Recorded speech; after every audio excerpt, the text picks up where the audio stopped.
आप इस वीडियो को ध्यान से सुने। नमस्कार।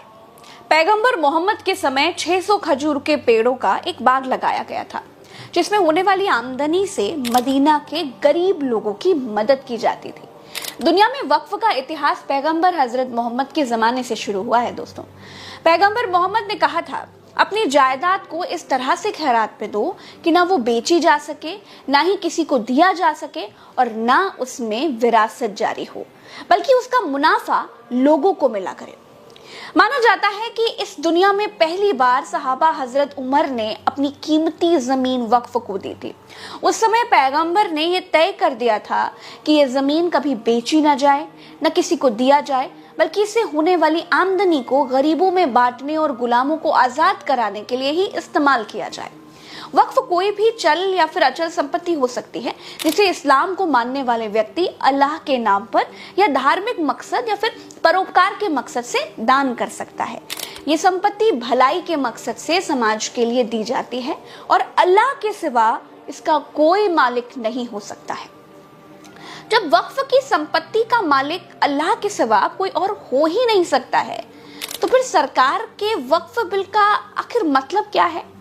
सरकार का कहना है कि देश के ज्यादातर वक्फ बोर्डों पर माफिया लोगों का कब्जा है। इसमें भी कई ऐसा नेता है जो मुझे आके कहा है कि देश में जितना स्टेट वक्फ बोर्ड है सब माफिया लोगों ने कब्जा कर लिया है। वक्फ कानून का नाम बदलकर भारतीय जनता पार्टी सरकार ने एकीकृत वक्फ प्रबंधन, सशक्तिकरण, दक्षता और विकास अधिनियम कर दिया है।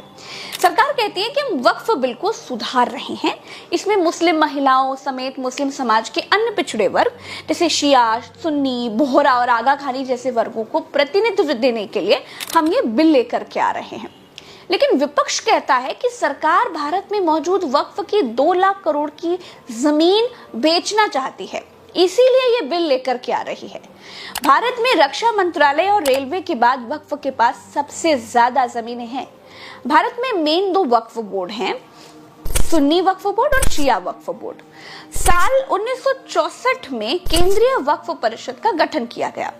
उस वक्त ये परिषद अल्पसंख्यक मंत्रालय के अधीन था। सबसे पहले साल 1995 में वक्फ बोर्ड की शक्तियां बढ़ाई गई। 1991 में जब बाबरी मस्जिद विध्वंस हुआ तो देश का माहौल बहुत खराब हो गया था। उस वक्त केंद्र में पीवी नरसिम्हा राव की सरकार थी। तब वक्फ को जमीन अधिग्रहण करने के लिए असीमित अधिकार दिए गए। इसके बाद साल 2013 में वक्फ बोर्ड की शक्तियां और बढ़ी। 2013 में जब केंद्र में यूपीए की सरकार थी, तब वक्फ बोर्ड एक्ट में बदलाव करते हुए उसे अधिकार दे दिए गए कि वो दान वाली संपत्तियों पर दावा कर सकता है।